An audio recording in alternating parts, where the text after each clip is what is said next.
Can I ask you a serious question? Where are you?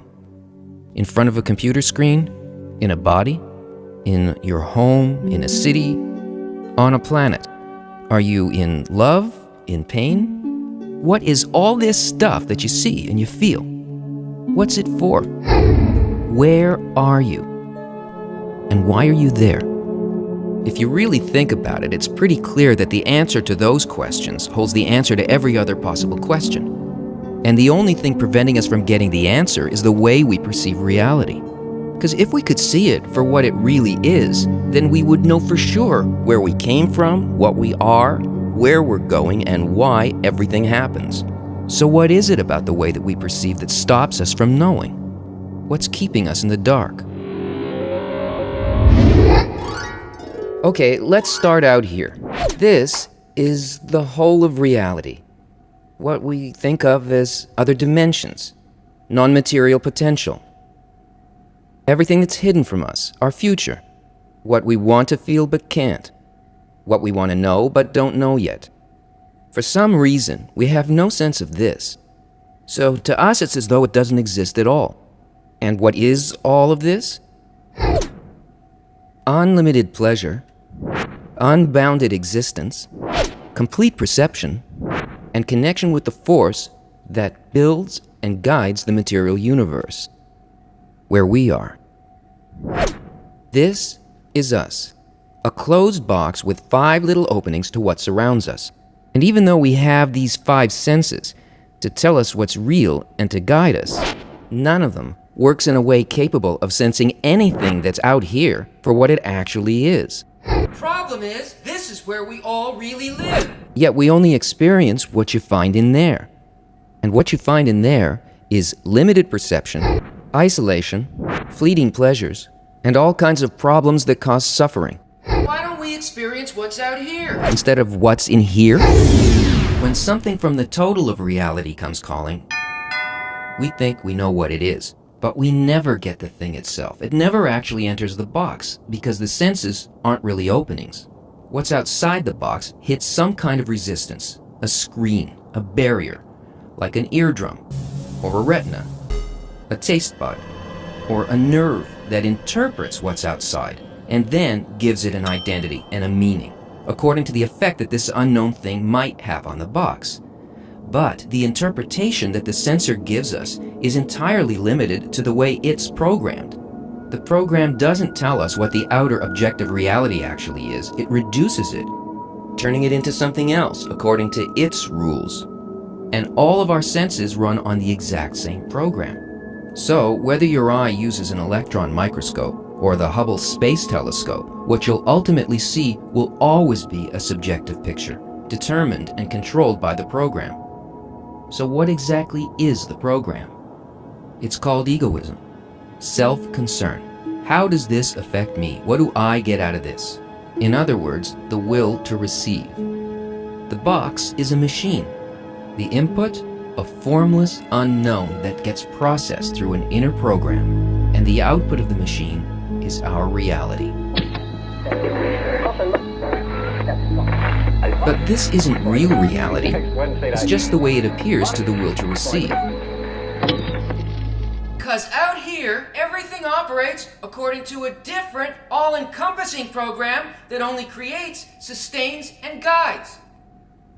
It has absolutely no self-concern, so it has no limitations. It is unconditional altruism, the general law of the universe, the single benevolent force behind all nature and existence. It's the thing that gives you your life. This is the complete polar opposite of the box. It's like comparing the Big Bang to a black hole. It is so unlike the reason behind everything we feel, want, and do, that as long as we measure life through the 5 senses and the will to receive, we will never know our true nature, the nature of reality, or the purpose of our lives. The end. You don't really think that this is the end, do you? Because that would mean that life was designed to be cruel and senseless. And even though it sometimes feels that way, like right now, there's a point inside you that's sure that there's a way out of this narrow existence. And there is. But it all depends on how you desire. When the need to get out of the box finally becomes strong enough, a different kind of desire appears as a tiny point in your consciousness. And the only thing that it wants is to be directly connected with the program outside of the box. Once this point of desire is awakened, if you know how to develop it, it can grow to become the basis of a completely new, non-physical sense that can perceive the greater reality, and even the thought of the force behind it. How can that happen? It can happen because there's a principle of non-physical nature called equivalence of form. In the physical world, you can take two things that are very different in form and quality, and you can put them near each other in space and say they're close. But out here, there is no time, no space. And there are no separate objects like there are in the physical.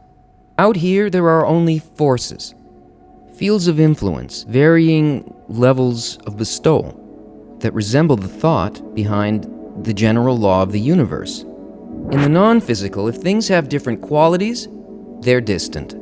If they have similar qualities, they're close. But if they have exactly the same quality, feeling, and purpose, then they are in fact the same thing. They're inseparable, bonded. So this opposite egoistic quality of the five senses Blocks our perception, gives us the experience of separation, isolation, and constant lack. But that embryonic point in your heart is unconsciously similar in quality and feeling to the unseen world.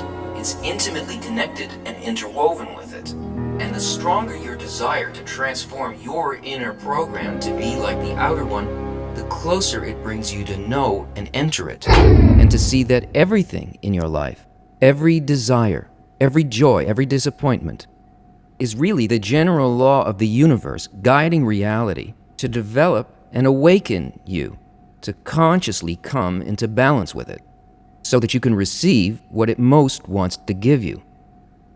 The ability to be just like it, so that what it feels, you feel, what it knows, you know, and what it can do, you can do. The method of developing this additional sense is called Kabbalah. Kabbalah is not religion, it's not mysticism or magic, it's the user's manual for reality. It's a map of our sensations and feelings. It explains how our inner and outer worlds are constructed and why. It's a science, so fundamental that it can only be called wisdom. Kabbalah has been passed down through an unbroken chain from teacher to student over thousands of years, kept hidden until the time when humanity would reach the stage in its development, where it could properly understand and use it. That time is now. My name is Baha Putras. I'm from Iraq, and one of the questions I have is why there is no solution or any for the Middle East crisis. Why nobody has sat down and figured out what they need to fix that problem. Why does there seem to be so much trouble right now in the Middle East? What's causing all of this, and why is it occurring now?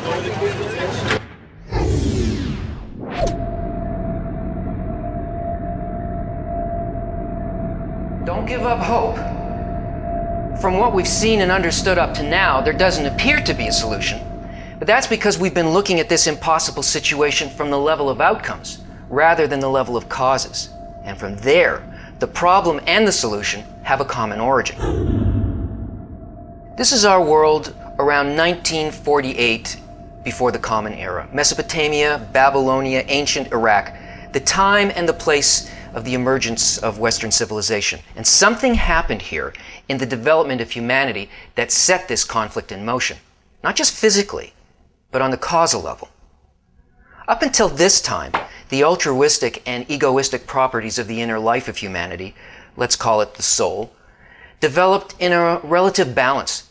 We wanted and we needed very little for our survival and satisfaction. First we hunted, then we farmed. We had a simple and a clear connection with the forces of nature that surrounded us. And suddenly, here, our egoistic desires reached a level where they began to outpace our small altruistic tendencies. And we started to develop and organized by dominating nature and protecting ourselves from it. We built towers and technologies that began to obscure our ties with nature and how to relate to it. And this is still basically how we define civilization and progress. Only now, that connection is completely lost. But at this same time, something else started to develop here. The method of transforming that newly erupting egoism. The method that will eventually overcome this disconnection and reveal our ultimate perfected bond with each other and the force behind nature, once we would eventually reach the end of the ego's expansion.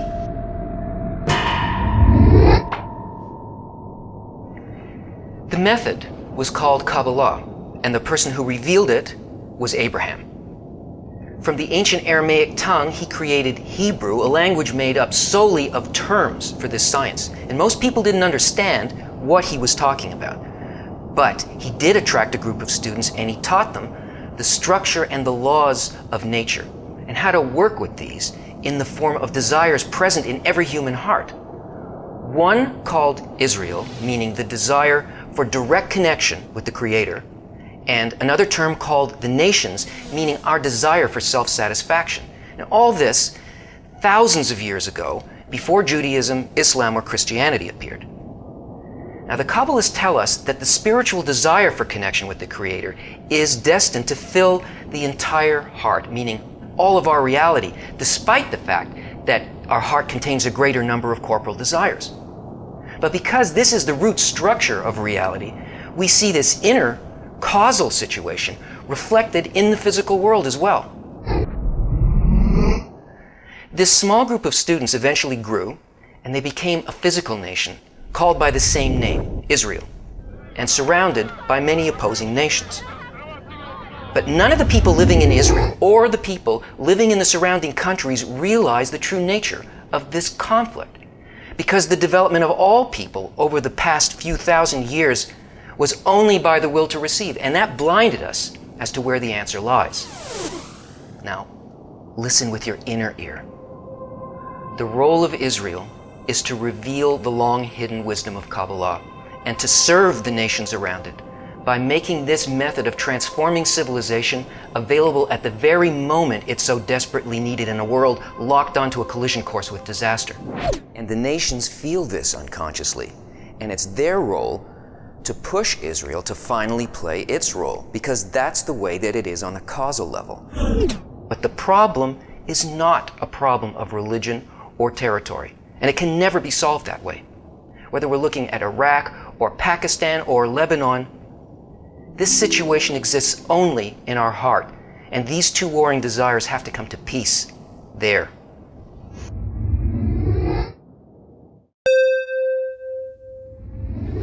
My question is, why can't we all just get along in the world today? Is there room for everyone? Yeah, why can't we get along? I mean, it seems so simple, doesn't it? I mean, I love all people. Why can't everyone be like me? But the problem is, none of that's really true. It's actually the other way around. It's your inner intention that's screwing things up. I mean, this antagonism can't be fixed from the outside in. It's not up to other people. Nobody can fix it but you. And we're all in the same boat. Our very nature is egoism, the will to receive. And the whole of what we call creation consists only of that. And what surrounds that is the law of nature. And the law of nature is altruism. Its essential force is love, and every detail of it keeps the general law of the universe and functions like one vast organism. And all of the things that seem to exist outside of us as separate objects, they all work together just like organs inside of that body. They receive only and exactly what they need to survive, and they give everything that they can for the well-being of the whole. And science is now discovering this law everywhere. In deep space, in the ecosystem, in the atom. Everything in nature functions that way, except for the inner life of a person. The law of human nature is just the opposite, to receive as much as possible to satisfy the self, which always ends up being at the expense of others. Can you imagine how long a human body would last if it was made up of cells that thought and felt the way that we do? Wow. I mean, that's the very definition of cancer, isn't it? Right now, everything that we do, even the most outwardly kind and generous acts, are done only with the intention for self-satisfaction. Okay, it's not our fault. We were built this way. But as long as we rely on our created nature to guide us, we're never really going to get along or love anybody else, no matter how nice we think we are. Our inner life wasn't designed as a place to obsess about ourselves. It's the place of transformation and connection with the law of nature, the singular force of love. So, to heal the global hatred that you see all around, you need a method of using your egoistic nature in a way that allows you to rise above it. That's why all the religions and the deepest dreams of our heart say we must love our neighbor as ourselves. Love others exactly as you love yourself, putting their interests before anything else, just like you do with your own right now. Because nobody can fix this but you. All religions preach that, but only the wisdom of Kabbalah explains how to realize it.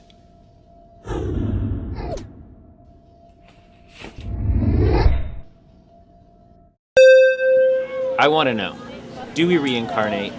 And if so, what part of us is reincarnated? Because why don't we remember anything about previous lives? Okay, if you really want to know, here we go.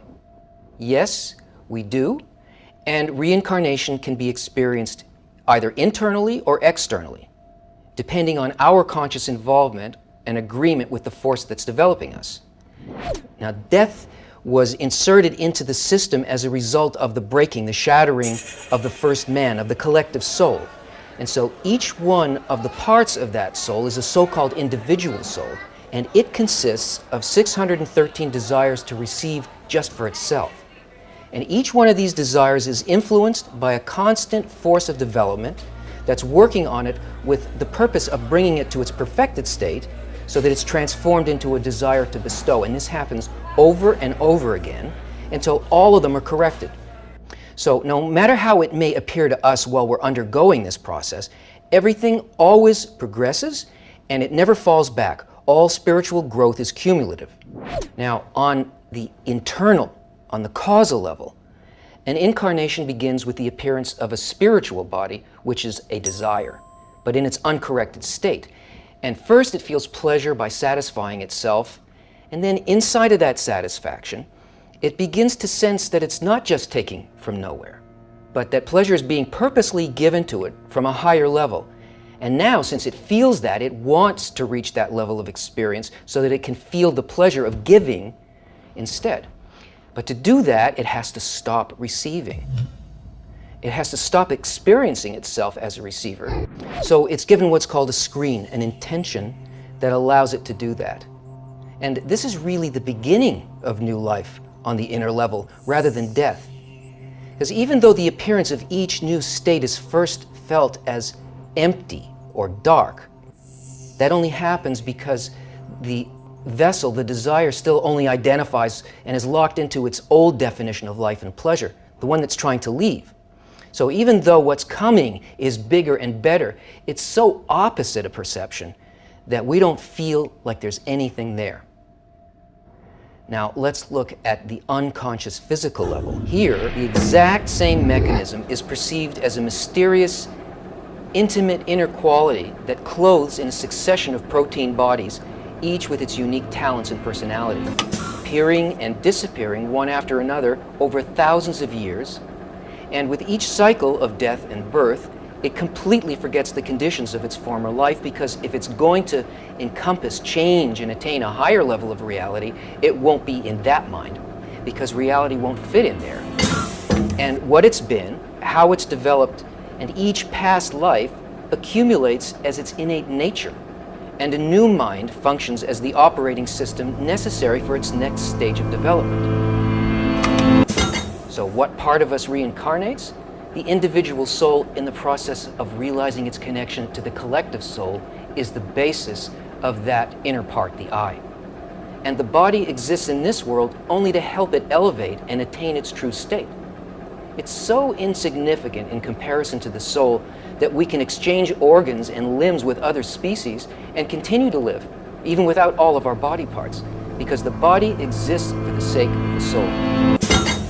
So, a Kabbalist is a person who has studied and learned how to be consciously involved in this process of becoming like the will to bestow. And he can inwardly pass through many lifetimes in a day. And by doing that, the soul feels such delight that eventually he no longer needs to descend into this world, but exists in a completely different, eternal and perfected state. But until this inner quality awakens in a person where they want to work with the real causal process, they've got to continue to be born and to die according to the perception of the will to receive. So it's really our choice. We can do it one way or the other. A lot of people around the world pray, and I don't see the world getting any better. So my question would be, what does prayer have to do with Kabbalah? Is it involved? Does it help? Are our prayers even heard?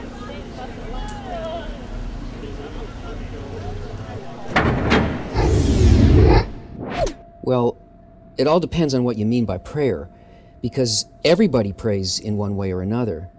But what are we really doing when we start talking to what we think of as God? And why is it that prayers are so rarely answered? Kabbalah doesn't consider prayer something that's done with the tongue, with the lips. You know, the saying of beautiful, inspiring words that we read, praising the Creator, or even our own spontaneous words. That's the religious model of prayer.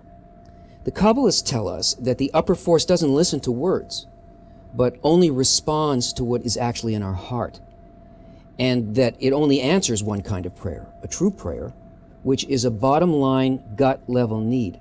That's the most powerful desire that we have at any given moment. And even then, it has to be the right kind of a desire. See, in religion, a person believes in a God who's in control, and that there are events that happen or may happen to him or her that are felt as either good or bad. Now, if they think that something bad is happening, they start praying. They ask that God change his attitude and instead be kind and take away or prevent the bad event. Make it good. In this kind of a prayer, a person thinks that the Creator's attitude is completely variable. And the prayer is that God should change and my life should remain comfortable. The gut level desire here is that God should serve me. So this kind of prayer is never answered because it has nothing to do with why the events happen the way they do or with the Creator's attitude, and nothing actually changes here. Not the outcome, not God, not the person. In fact, this isn't prayer at all. It's a kind of bribery, but to no effect. In Kabbalah, we also have a Creator and a person in this world and events that are felt as either good or bad. But because the Kabbalist starts from the principle that all actions of the Creator do not change, that the Creator's attitude is always and only good, therefore all the events in a person's life are also always good. It's just that he can't feel it that way. So obviously the problem is with him and not with the Creator. So in that case, what appeal can a person possibly make? The Kabbalist asks the upper force to change him so that he can feel the event as good by altering his inner nature so that he can sense the loving attitude that the Creator has in sending him that event. In fact, that's the reason he received it, so that he could continue to develop a true need to rise to the level of the attitude of the Creator, to want what the Creator wants to give him. And that need is his prayer. And that prayer is answered immediately. And the man's reality truly changes because he begins to live in and to perceive a very different world. Why am I never satisfied? Why are we never satisfied? Well, it's a good thing that you're not, because that's the way that we feel the motivating force behind all development, both in the physical and in the spiritual hidden causative level of nature. Anything that we feel as movement, from moving to some other part of the world to the subtlest shift in an inner attitude happens only because this force has made us so uncomfortable and unable to fulfill our desires in our current state that we begin to feel a need for a greater satisfaction that we calculate must exist in that new situation. And we move just that far and no further. A person doesn't even move a finger or scratch their nose if not for this calculation. How to get the maximum amount of pleasure for the minimum amount of effort. It is the E equals MC squared of the ego. This formula is so pervasive that we never choose anything unless it's presented to us in that way. We only choose between what we consider to be painful or pleasurable, and we always choose pleasure. Either an immediate one or a big enough one in the future that we're willing to pay for with a little bit of suffering. But pleasure does not exist in and of itself. There has to be something opposite to it in nature before it can be sensed. We never experience anything as its essence, only by comparison. We feel light compared to darkness, warmth compared to cold, pleasure compared to pain. If there's nothing opposite to it, there is simply no sensation. Pleasure is actually the meeting point between a need and its fulfillment, and the greater that the need is, the greater the experience of pleasure. So why is it that pleasure always disappears? You know what it's like when you're a little hungry. You start thinking about what you could eat. Maybe a pretzel. Yeah, okay, maybe later. But the hunger keeps on growing. Maybe I'll have a couple of hot dogs. No, a whole pizza. No, I know, a steak, a big sirloin. Vegetarians, please substitute a tofu loaf from your imagination, with a baked potato and all the condiments imaginable. And then when dinner finally comes, you could eat a steak so big that it needs its own area code. And that first bite is pure ecstasy. And the next bite is wonderful. The next bite is good. And the next bite is okay. And the next is whatever it is. And the next one is, no, not another bite. I'm going to be sick. The need is diminished. It no longer stands opposite to the steak. And now the pleasure can't be sensed because the need has been extinguished. And this all happens because we're trying to satisfy only ourselves. And that egoistic desire is ultimately what makes human experience limited and physical. Because our own needs are tiny, and they're built in such a way that they can never be satisfied. And yet we find ourselves longing for lasting pleasure, and we feel that somehow it must exist. And it does. But in order to feel that, first, we need an unlimited, ever-expanding desire that can draw a boundless fulfillment. And to do that, you have to seek pleasure in the fulfillment of others. Because this desire to bestow is a spiritual desire, and one taste of it is greater than all the pleasure felt by all creatures over all time. Because it's a pleasure not felt in our little subjective needs, but in everything. There's no limit to that desire, and there is no end to the pleasure derived from that need. Well, I hope that satisfied your hunger for knowledge and gave you some food for thought, and here are a few other items on our menu that you might want to taste, and just click and stop me, please. What is the simplest way to stop the commentary that's ongoing inside our minds when we're trying to interact with the world? Ah, okay, so you want to be able to control your thoughts. Of course, because sometimes we find ourselves in a situation where we start having thoughts that we don't want. So we try to grab hold of our thinking and wrestle it or find ways to direct it to where we want it to go. And if we can't do that, then we feel uncomfortable or stupid or out of control. Because we assume that the way things happen is that we start to think about things and we pick something to focus on and we analyze it and we weigh it and then we visualize an attitude and direct our reactions, and then we come up with the idea of what's important or correct. And then we decide that's worth going after, and we start doing one thing or another to bring that thing about. If we could just do that, then we'd be happy. But that is not how things happen at all. In fact, it is completely the opposite way round. Thought is not the starting point of our feelings and actions. The self is not thought. Thought's a product of something much deeper. Desire is the closest thing to the self of a person.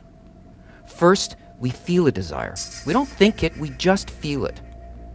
It's desire that gives rise to thought, and that's why we only think about what we want, or why we don't have what we want, or how to get and keep what we want. A desire brings with it an operating system to help it grow and to perform its work. We can't change our desires with our thoughts. We can only magnify them.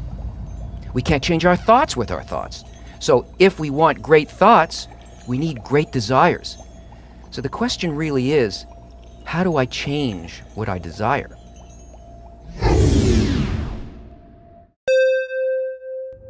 We have biological weapons that could kill us all. We have bombs that could not only destroy this planet, but even our sun and the solar system. Tell me, why do we have these things? What are they for?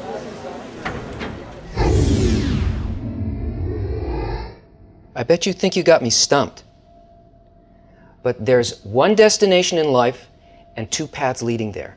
The destination is complete perfection and fulfillment, but we reach it either slowly by the path of pain or in an accelerated and pleasant way by the path of light and transformation. Now, the path of pain isn't really a path at all. It's just the accumulation of puzzling events in life that happen to us because we're not consciously involved in our development. It's the slow, painful, grinding evolution that we call history that started, I don't know, somewhere and is taking us God knows where. The path of light and transformation is the path by which we discover our own nature and the nature of the force that's guiding us. We come to understand what it is and where we're going. We become attracted to it and we even pursue it. But on the path of pain, you only get pushed from behind by it in the form of physical events that bring us just enough suffering to unconsciously make the inner changes that move us forward. And because we're so unlike the force of development, we resist it and we experience it as pain. The path of pain is really the evolution of egoism over millennia. As we continue to devise more and more ways of extracting pleasure from nature, it seemed like this was endless. It always held out promise for us. In the next generation, we would have wealth. We'll live like the king lives.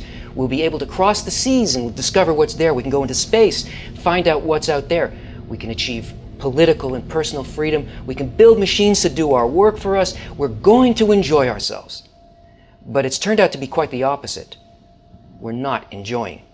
We've come to a complete alienation with each other. So, the weapons of total destruction that we see are just the physical indication appearing on the path of pain that the ego's evolved to its final form. We can't go any further using it.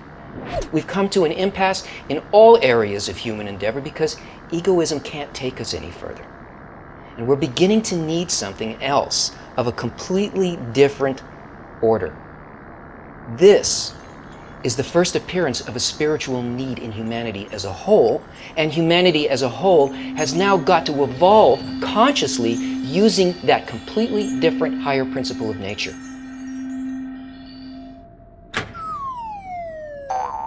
On the path of light, called the path of Torah, we can get ahead of the wave and already start inwardly living in our next state by choice. So no negative physical push is required.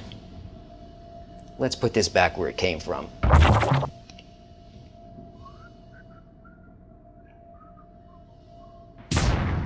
Ouch! What other senses or states of consciousness have other people achieved?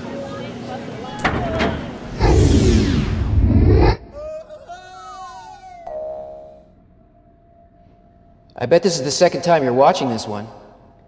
You'll understand why I'm saying that later. So, what other states are there that others have experienced? Well, Kabbalists have attained them all, and they speak to us from there in the books that they leave us about their attainments. Those books contain a map that explains where we came from, where we're going, and most importantly, how to get there. In our current perceptions, we think of other states as being out there, like out in space, and we use the term other dimensions. But still, because we can never really imagine anything except according to forms already existing in our mind, as a result of the experiences that we've had, we project those forms out there. But all those projections aren't out there. They're just an entertaining rehash of our current level of perception. Because we always imagine in terms of time and space. But that's just the stuff of science fiction. And even the limitation of leading-edge science. Quantum physicists already admit openly that they can only describe the boundary of human perception, but they can't penetrate it or escape it. So what other way is there to experience? What do other higher dimensions really mean? Which way's up? Which way's out? Take a look at this thing. You ever seen one of these before? If you haven't, then you should really get out more. If you've never seen one of these things and it looks to you like a random spattering of marks, maybe there's a pattern, but if there is, it's completely abstract, right? Actually, it's not abstract at all. Every mark in the pattern serves a purpose, and the purpose can't be achieved without it. This is a 3D image, and it's encoded into 2 dimensions. And if you use your sense of sight the way that you normally do, you won't be able to see the 3D picture. But there's a method. You have to get up close to the screen and get up close to the screen. Allow your eyes to go closer. Put your nose right against the screen. Yeah, good. And nice nose. And then pull back your head slowly without refocusing your eyes. Right? Huh? So now, if you succeed, then you see the picture. It appears to you. So it's obvious now that the higher dimension always existed along with the lower one, right? And that the lower one could only have been created with the knowledge of what image should be contained in the higher one. Now think about this. The idea to create such a thing as a 3-dimensional image hidden in a 2-dimensional drawing that would give you the pleasure of effort and discovery and revelation, that comes from an infinitely higher and quantitatively different dimension, one that you could never have imagined by just focusing on dots separated in space on the screen.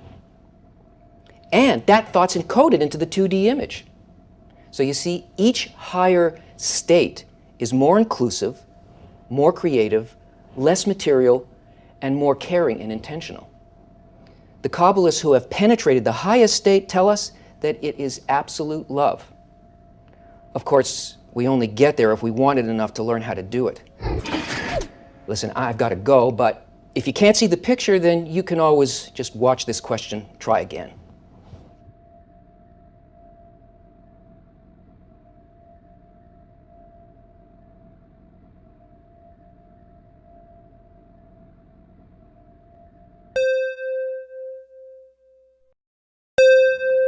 My question is, do I have to believe in God in order to lead a spiritual life? Actually, if you just believe in God, you can't live a spiritual life. We can't enter spirituality based on belief, because beliefs aren't based on what spirituality actually is. They're fantasies of how we'd like it to be without doing anything to find out what it is. How do you know when you're in a place? Only by the sensation that you have within your own experience. If you go by anything else, then you don't actually live there. You just live as though you live there, as though there's an all-inclusive loving force. And spirituality isn't vague or abstract. Just believing calms us down. It makes us not try to attain, taste, perceive, and enter it. A believer can say, "No, it's okay. The thing I want is out there somewhere." Have you ever noticed how unsatisfying that is when you desperately want something? You hear spiritual applied to just about anything and everything.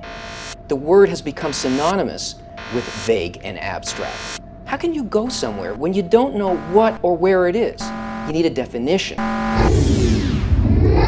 And that's one of the greatest gifts of Kabbalah. The Kabbalistic sages tell us that spirituality is what creates, influences, and cares for every aspect of life.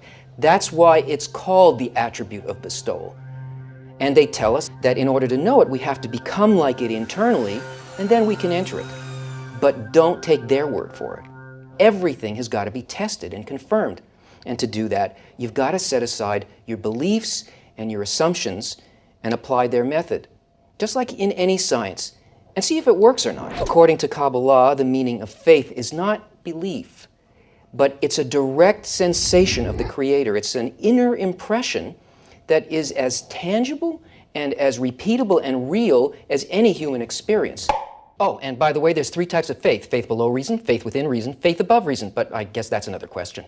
And those who have attained the levels of perception that are laid out in the structure of the worlds, the higher states, all of the things that are described in Kabbalah, they experience the same general impression, just like a scientist using some procedure can perform an experiment and get the intended results.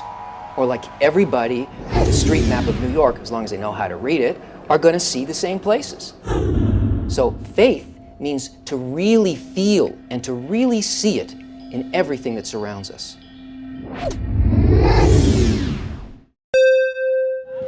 My question is, what's the nature of a coincidence and how should I interpret it?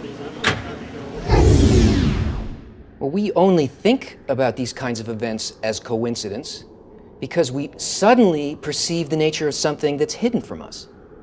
And what is it that's hidden from us that its appearance is so startling and fascinating? Meaning. In contrast to our normal perception, we're astounded by the impression of an intelligent connection that seems to poke through our reality from some higher place. And we're absolutely certain that we're sensing purpose, and yet at the same time, it's not really clear what that purpose is. It's a kind of an awakening, an assurance that we're not alone. Maybe nature really is a caring force. And this wonderful feeling is just a little taste of the enormous pleasure of sensing this force. It's so impressive that even bad coincidences inspire wonder, because you feel its nature regardless of the fact that it eludes your reason. Imagine the delight of actually uncovering the meaning of your life. But there's no such thing as coincidence.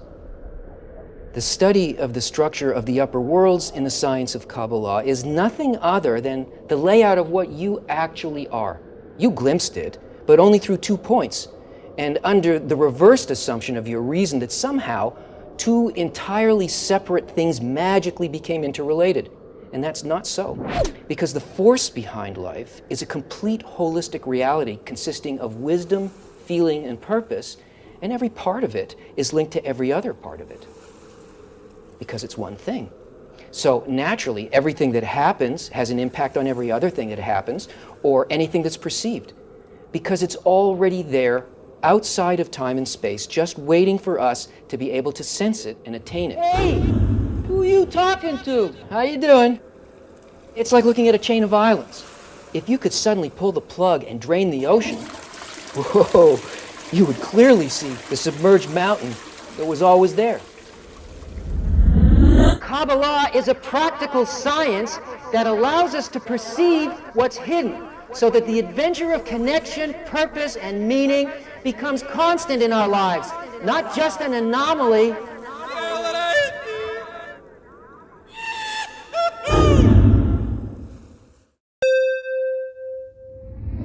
One question that I would really like an answer to is, what can we do at an individual level and through Kabbalah to change the world situation, such as global warming, war in many places, famine, the tsunami. Many people feel very confused. Is this the will of God? Is this punishment? What answers does Kabbalah have, and how can Kabbalah help?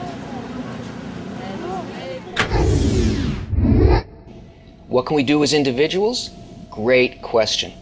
Because there are no physical, political, scientific, or humanitarian actions that can change this situation if we don't change it individually first. Quantum physics has recently discovered that the results of experiments are determined in some way by the person doing them, but they don't yet know how this happens or the extent of the influence. The wisdom of Kabbalah is an ancient science dealing precisely with how human awareness affects reality.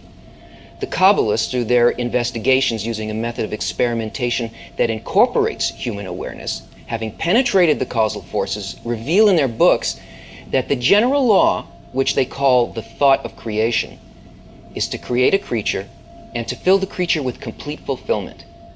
In other words, we and everything in existence are undergoing a process of development with the goal of reaching a perfected state exactly like the state of the force that created us.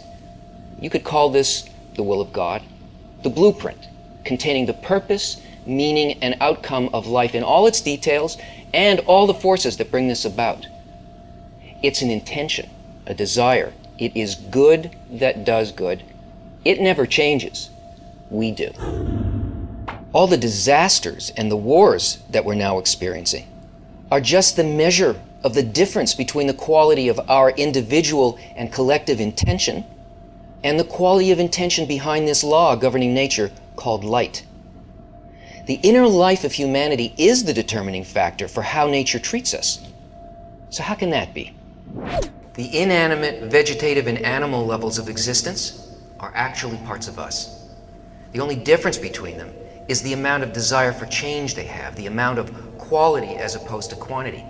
That's why there's so much inanimate matter in the universe compared to the number of even the simplest organic life forms. One rose contains the desire of all the rocks in the universe. One fly contains the desire of all the plants on earth, and one person contains and eclipses the desire of the entire system below them. So an individual affects all of reality according to how similar or dissimilar their inner qualities are to the light. So what can an individual do? Change their inner qualities.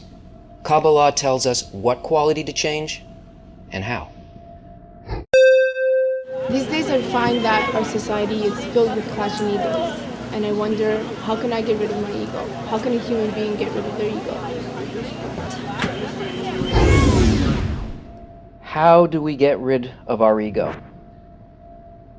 Yeah, once you begin to see all of the problems and the pain that it creates for you and for everybody around you, then you want to find a way to get rid of the source of the suffering. And most spiritual systems say that you need to eradicate egoism.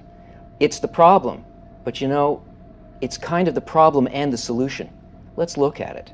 Before you can do anything about the ego, you need to identify what egoism is, because it doesn't exist in and of itself. Everything in existence, all of the components of what we call creation, is just the will to receive. Everything's made out of that desire. It's our very substance, and it's already perfect, and it doesn't need to change, and in fact, it can't be changed. So the problem is not that we're created to receive. After all, since the nature of the higher creative force is bestowal, then obviously we have got to be reception. Otherwise, we'd never be able to sense what it's giving us. That our life consists of receiving pleasure, that's just a fact of nature. It's neutral. It's not good and it's not bad. Egoism is the intention that a person has about the purpose of that receiving. The word Kabbalah itself means reception. The science of Kabbalah is the method of how to receive correctly in all of our desires. Basically, if the reason that I'm receiving is to satisfy myself, then that's egoism. If my reason for receiving is to fulfill another, then it becomes giving to that person and ultimately to the upper force, to the Creator. But we can never do that naturally. It's something that can only be achieved above our nature and not by destroying or suppressing it.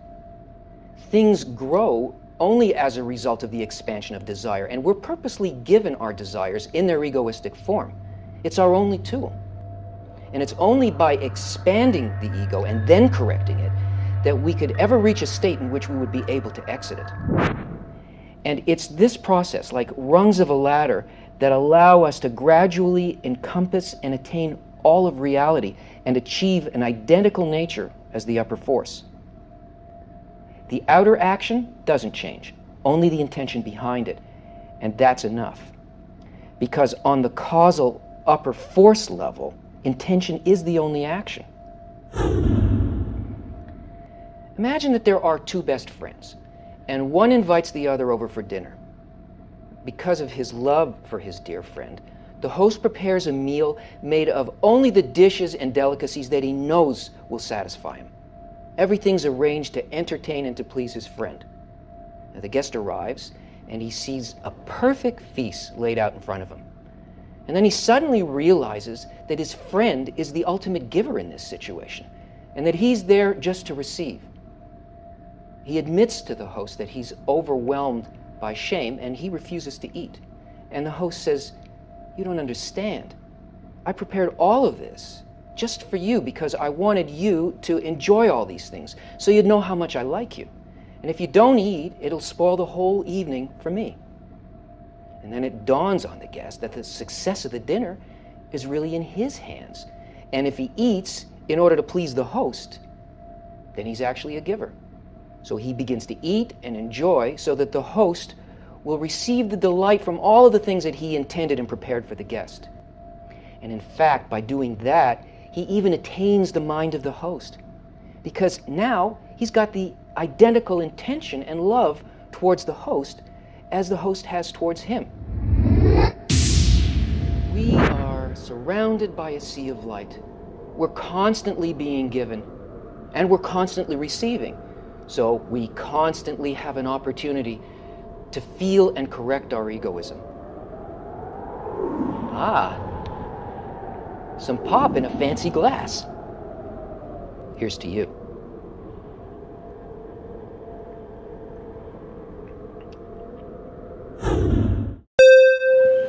My question would be, what is the essence of the wisdom of the Kabbalah? That's it.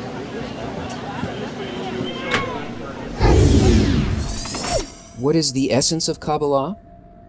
Well, there has been a lot of confusion, legend, myth, misinterpretation surrounding the true nature of Kabbalah because it's been shrouded in mystery for thousands of years. And it's called the hidden science for three reasons.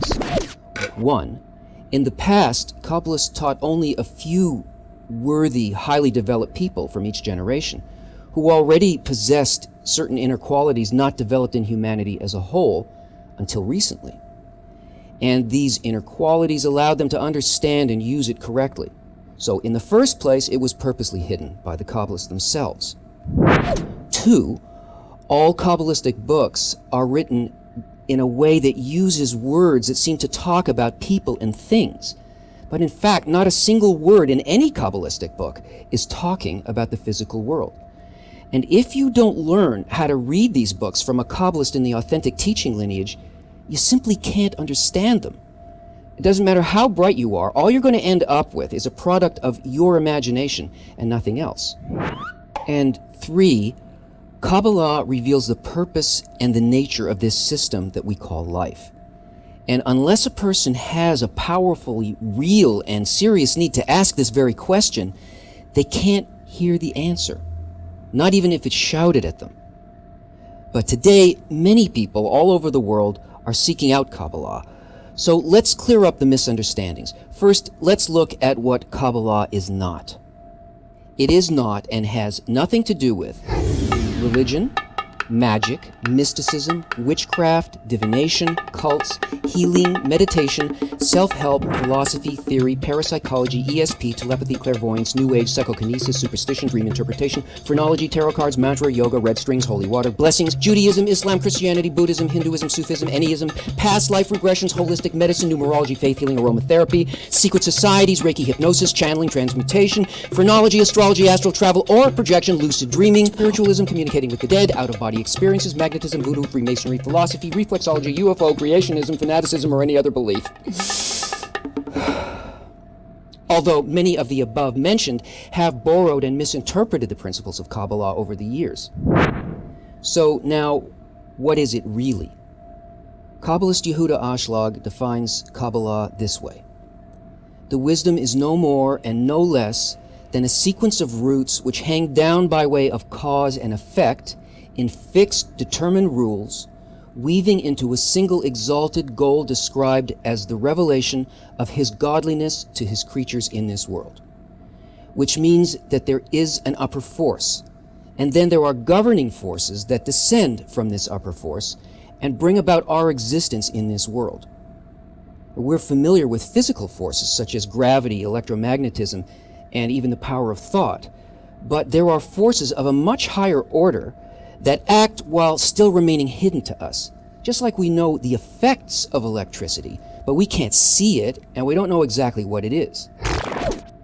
The ultimate comprehensive force, the Creator, is the sum of all of the world's forces and the highest level in the line of higher governing forces. And this upper force gave birth to 5 worlds and a barrier separating them from our world. Now, the science of Kabbalah doesn't study our world and the people in it the way traditional science does. It investigates everything that exists beyond that barrier. And there is nothing other than the forces that descend from above in accordance with these laws. And the laws, as Ashlag writes, are fixed. They are absolute, and they are everywhere. And ultimately, they are all directed so that we can reveal the governing force of nature while we still exist in this world. My question is, do we have free will, or is everything predetermined?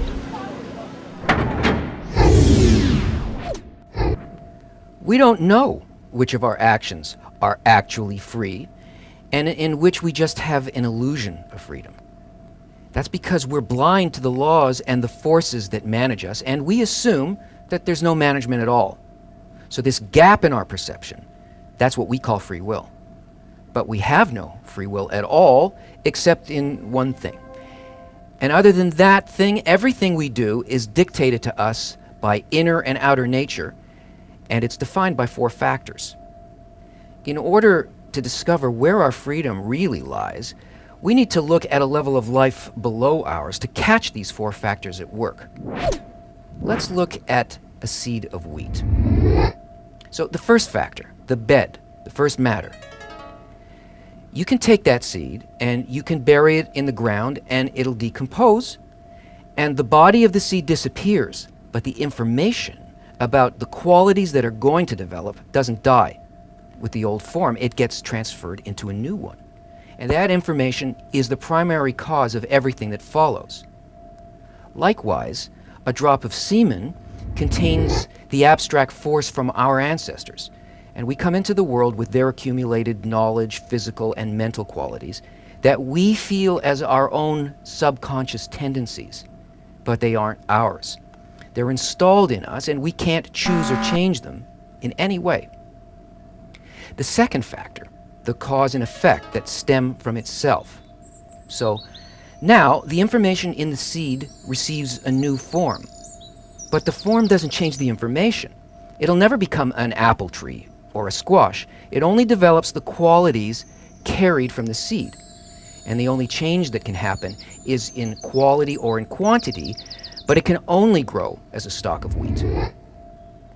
And geneticists tell us that there's a gene in us for everything, even what we consider to be our deepest personal wishes. They've identified which genes predispose a person to good or criminal behavior, to addiction, to sexual response. The inner system we think of as our I is a fixed set of qualities controlled by a program that switches them either to the positive or the negative, and we have no direct influence on that program. The third factor, the inner cause and effect. How well the stalk of wheat grows depends on specific external factors that work directly on its essence and that programming, for better or worse. The amount of sunlight, rain, and minerals in the soil, that kind of thing.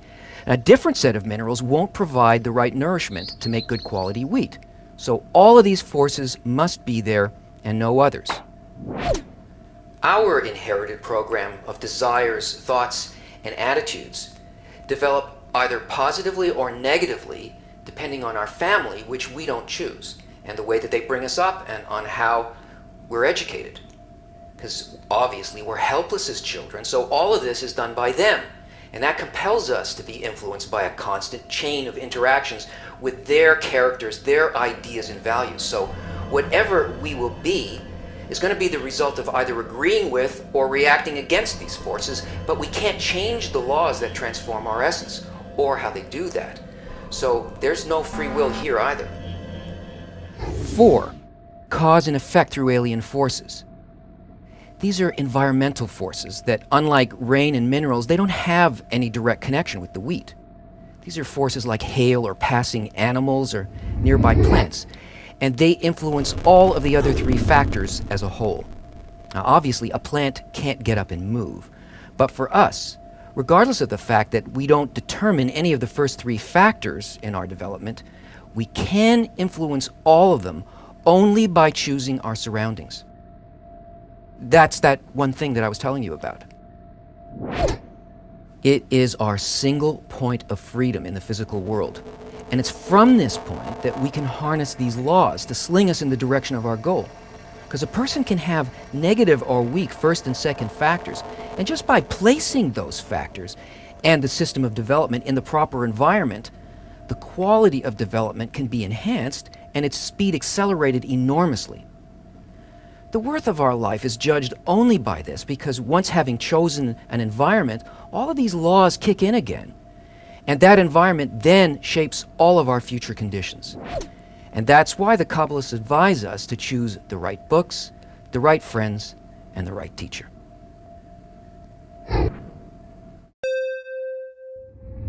What is the true nature of humankind?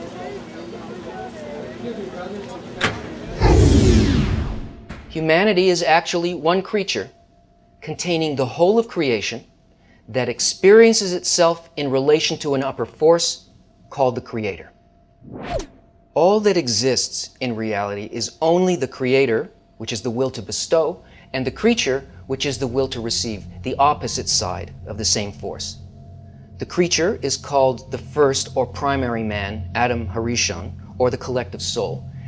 And this is our actual state, but we don't have any sense of it right now. So this is our true nature, and it's becoming more and more apparent as the force of development is beginning to push us towards an awakening. Our economies have become so globalized that the existence of each nation requires the success of all nations. We're so interdependent that even small regional wars and acts of terrorism affect everybody. Borders are irrelevant. And on the internet, a force potentially connecting the thoughts of people everywhere, we see that private property is an impossibility. Anything that we digitize and put on the internet, it immediately belongs to everyone. And the future looks so different and confusing now because we don't know how to live in the new kind of world that we see appearing before us. So, where was I? Oh yeah, the Creator created the creature, humanity, only in order to raise it to its highest possible degree, and that's the degree of the Creator.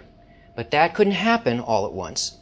So because the creature is made only of the desire to receive for itself, it began to experience itself as though it were just one of millions of creatures, detached and isolated by time and space in a reality called this world, where it imagines that it receives just for itself.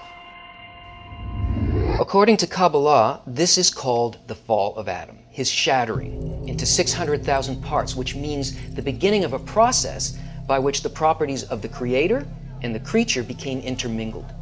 Small desires to receive mixed up with small desires to bestow, small enough so that the creature could independently choose to correct them, and to come to realize that regardless of how it appears to us, the only thing that we actually feel in our will to receive is the Creator's will to bestow. Each and every creature must go through that process of correction in a conscious, awakened way, because only a direct sensation raises it above its nature to reconnect all the parts of the original Adam through love. In other words, the well-being of others is actually felt as my own. That's the true nature of humanity. That's the quality of the Creator. And that's the meaning of what we call spirituality. Spirituality is not a personal pursuit.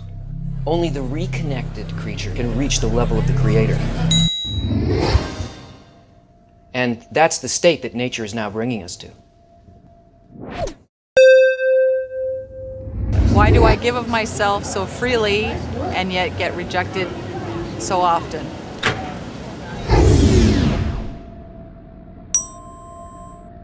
It feels that way to you at the moment, but let's look at what's actually happening. Our will to receive is a cunning force. It's always doing things with the thought of the best possible outcome for me. In the physical world, the world of egoistic desires, it's impossible to give solely with the thought of another person's benefit. Even in the most apparently altruistic outward actions, we're always operated by the principle of receiving only for self-satisfaction. Now, Kabbalah tells us that there are 4 possible modes of interaction with the single force in the universe that works in the form of either bestowal or reception. Receiving for the sake of receiving. This is an unconscious state where a person has no awareness that they're constantly calculating only for themselves. And most of us spend the majority of our time in this state because the whole universe, including our level of existence, is made from this primary desire. Nothing could survive without the will to receive, and everything that we perceive around us is made from this and nothing else. The next mode, giving for the sake of receiving, is a new calculation based on seeking pleasure from apparently giving to others. This is how our society functions, with its laws and its customs of interaction. It's also an unconscious degree of reception because the true intention behind the giving isn't revealed to the person. It appears as if I'm giving to others, but in fact, I'm only trying to get more pleasure. I want something back from my giving. Fame, acknowledgement, love, a favor down the road, or peace in society. And this is how we make our mutual agreements. But all of the actions that I take in this world, including giving to others, are based in receiving because it feels good for me to give. Now, above our physical world, there is the spiritual world, which is totally concealed from us. The first inkling we can have of that world is when there's a restriction on the nature of reception created by a masach, or a screen, which is the appearance of an actual intention to bestow. That's the first degree above our world. Giving for the sake of giving. Here the intention to give is pure, though tiny. The inner intention of giving is independent of any calculation of the will to receive. Here there's no intention of self-benefit, no good feeling, no wish for society to live in peace just so it'll make my life easier, no gain in social stature, no increase in self-esteem, nothing for myself at all. Now who can say without any self-delusion that they've ever really done this? This form of bestowal never brings any kind of pain to the giver because there's no desire to receive anything, so you can't be empty, and therefore you can't suffer. This degree seems impossible to achieve on our own, because it is. Our nature is one of total reception and can do nothing but calculate for self-benefit. This degree is achieved internally by assistance from a higher level that creates this restriction on our will to receive as a response to our heartfelt desire to reach just that. Last and the most exalted degree that we can attain is receiving for the sake of bestowing. In this spiritual degree, a person calculates how much pleasure to receive, but only thinking about how it will please the giver of the pleasure, the creator. And this is in fact the very thought behind creation, to receive everything that the creator wants to give, which is endless delight. So the sensation of pleasure from reception is amplified by the pleasure created by not thinking about self, but only how it fulfills the creator's desire to give. And this eternal state the Kabbalists call the endless world, or Ein Sof. Now this all sounds very simple, but it's not very easy unless a person has a strong desire to reach this state above their nature. But with it, the drive for spirituality will become the dominating force in the human heart.